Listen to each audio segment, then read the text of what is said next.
Bonjour à tous, bienvenue sur NaturoRun, la première chaîne YouTube consacrée au running, au sport et aux médecines naturelles et énergétiques.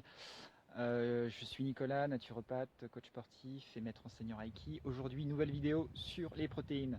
Vous allez voir, découvrir en quoi les protéines sont indispensables pour notre santé, mais surtout aussi comment ces protéines peuvent nous aider pour améliorer nos performances sportives de façon considérable. Ok, donc il y aura une grosse battle autour des protéines animales versus les protéines végétales. Qui va remporter la compétition? Réponse dans quelques instants. D'accord. Les protéines, concrètement, qu'est-ce que c'est?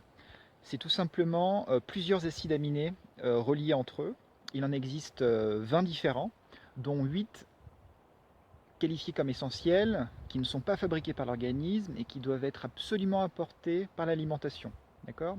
Parmi ces 8 acides aminés essentiels, vous en avez 3. Je ne vais pas rentrer dans les détails, mais vous en avez 3 qui représentent les fameux BCAA. Vous savez, c'est les fameux compléments alimentaires que prennent les sportifs, parce que ces 3 acides aminés essentiels qui composent, donc qui forment les BCAA, sont majoritairement présents dans les muscles, donc essentiels pour le sportif. Les protéines sont considérées comme les briques de l'organisme. Ils ont des rôles insoupçonnés, d'accord, comme ils sont en charge de la fabrication des muscles, des cheveux, de la peau, des os, des enzymes digestives également. C'est ce qui permet de procéder au processus de digestion. À l'hémoglobine également, au récepteur de l'insuline pour régler le taux de glycémie dans le sang. Les protéines, c'est aussi un quart du collagène, c'est-à-dire les os ainsi que les tissus conjonctifs. Qu'est-ce que ces tissus conjonctifs? Ce sont simplement les tissus, entre autres, il y en a plusieurs, mais entre autres, ce sont les tissus qui permettent d'enrouler, de protéger et de maintenir un organe en place. Okay. C'est aussi le précurseur de certains neurotransmetteurs et de certaines hormones, notamment sexuelles, testostérone, œstrogène, etc. Donc inutile de vous dire ce qu'il se passe si vous êtes en déficit ou en carence de protéines, parce que la liste des signes cliniques est longue comme mon bras. Donc ça pourra se traduire par une très mauvaise digestion, parce que vous n'aurez pas suffisamment d'enzymes digestives, par une défaillance au niveau de votre système immunitaire, donc tout le temps malade, ostéoporose, fragilité donc des os, un muscle amorphe, sans énergie, vous serez hyper fatigué pendant votre pratique sportive, une fatigue chronique constante, une fatigue psychique également, une fatigue sexuelle, parce que vous n'aurez plus de protéines permettant de créer vos hormones sexuelles, des problèmes de peau également. Ça peut être aussi donc perte des cheveux, ongles cassants, anémie, diabète, insomnie, dépression, mal-être, pensées négatives, rumination mentale, fringales sucrées, anorexie boulimique, etc., etc. Il existe 3 populations à risque, d'accord, concernant les déficits et carences en protéines. Vous avez les personnes âgées de plus de 60 ans, vous avez donc les femmes sportives ayant toujours leur menstruation, et vous avez les végétaliens et les végétariens. D'accord. Pour connaître précisément la quantité de protéines que vous devez manger au quotidien, c'est très simple. Il existe une équation, d'accord, qui est recommandée par toutes les autorités sur le plan européen ou national, une autorité concernant la sécurité des aliments et les conseils au niveau nutritionnel. L'équation est simple, c'est la suivante. Je vais vous donner 3 équations donc les plus standards. Vous avez donc pour la personne sédentaire, c'est votre votre kilo, votre poids au kilo fois 0,83. D'accord. Pour le sportif marathonien, celui qui s'entraîne au moins 4 à 5 fois par semaine, l'équation c'est 1,2 fois votre poids en kilo. Et pour le bodybuilder culturiste, c'est entre 2 et 2,5 fois le poids au kilo. Donc en réalisant cette multiplication, vous trouvez un résultat. Et ce résultat-là, vous trouvez un numéro, enfin un chiffre, un nombre exprimé en grammes, et ça c'est votre quantité de prot que vous devez manger pour rester en bonne santé et pour être au meilleur de votre forme pour booster vos perfs. Okay.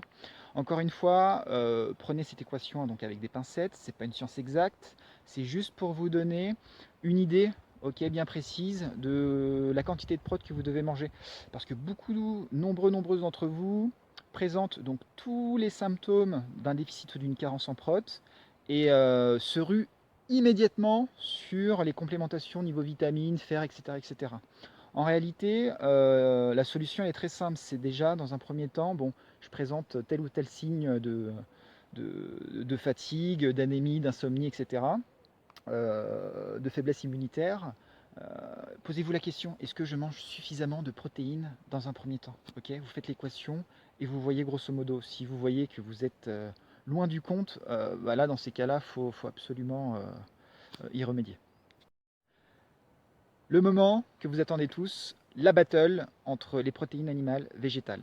D'accord? Donc on va voir où est-ce qu'on peut trouver donc ces protéines-là, dans quel aliment, et qu'est-ce qui est le meilleur pour nous, à la fois pour notre santé, mais aussi pour notre pratique sportive. Dans un premier temps, je vais présenter les avantages et inconvénients des deux familles. Chez les animaux, l'avantage de manger des protéines animales, c'est que c'est extrêmement riche en protéines, c'est riche en fer, en B12, en vitamine A, c'est top. Par contre, l'inconvénient, c'est que c'est extrêmement acidifiant pour l'organisme, que ça fait fuir donc les minéraux, comme le calcium, le magnésium et le potassium. Et ces minéraux-là, on le sait, ils sont fondamentaux pour la contraction musculaire. Donc ils jouent un rôle fondamental. Sans ça, vous avez des crampes et des blessures.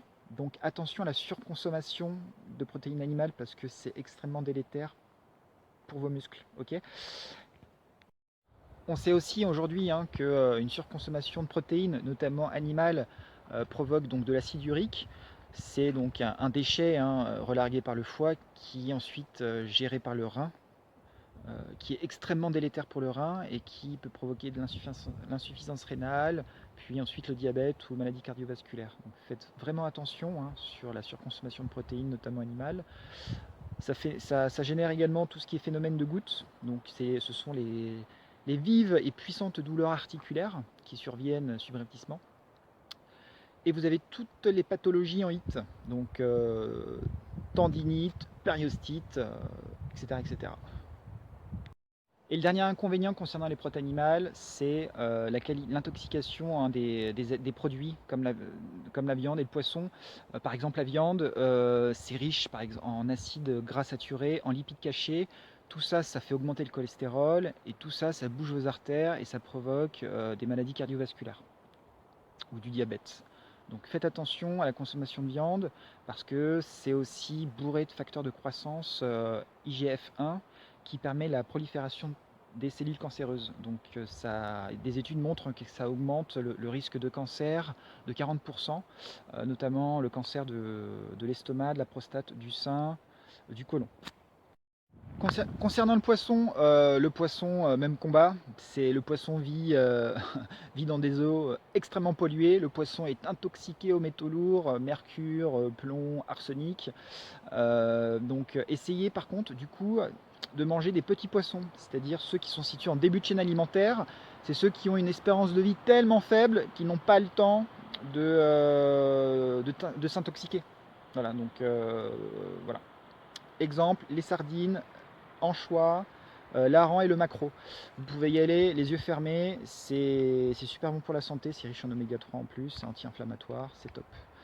Et concernant les gros poissons, ceux qui vivent extrêmement longtemps et qui ont tout le temps de se polluer, c'est donc à consommer tranquillou, hein, voilà, pas en excès, mais de temps en temps, avec plaisir, hein, avec parcimonie. Hein. C'est par exemple le saumon, le thon, la dorade, le colin, tous les fruits de mer, les crevettes, etc., etc.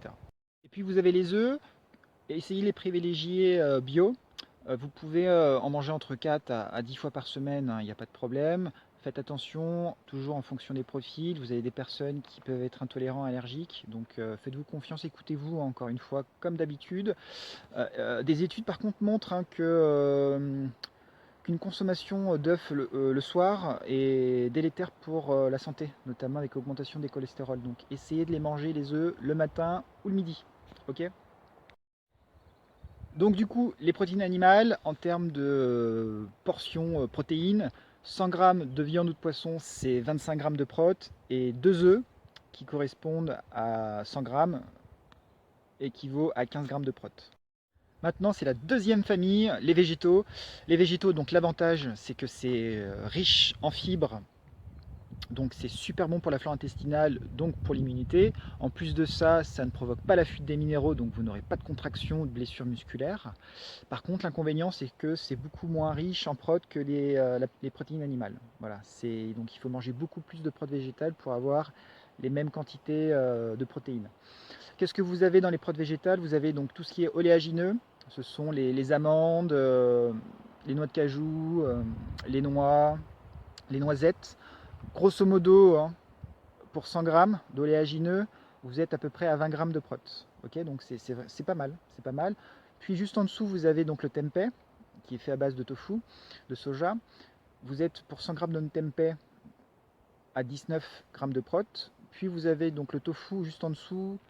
Pour 100 grammes de tofu, vous avez 15 grammes de prot. Ensuite, vous avez toutes les légumineuses, haricots rouges, blancs, noirs, lentilles vertes, lentilles corail, etc. Pois chiches, petits pois, toutes les légumineuses. 100 grammes de légumineuses cuites équivaut grosso modo à 10 grammes de prot. Puis vous avez toutes les céréales, ou quinoa, ou etc. Donc là, pour 100 grammes de céréales cuites, comme le riz, le blé, etc., vous êtes à entre 5 et 8 grammes de prot.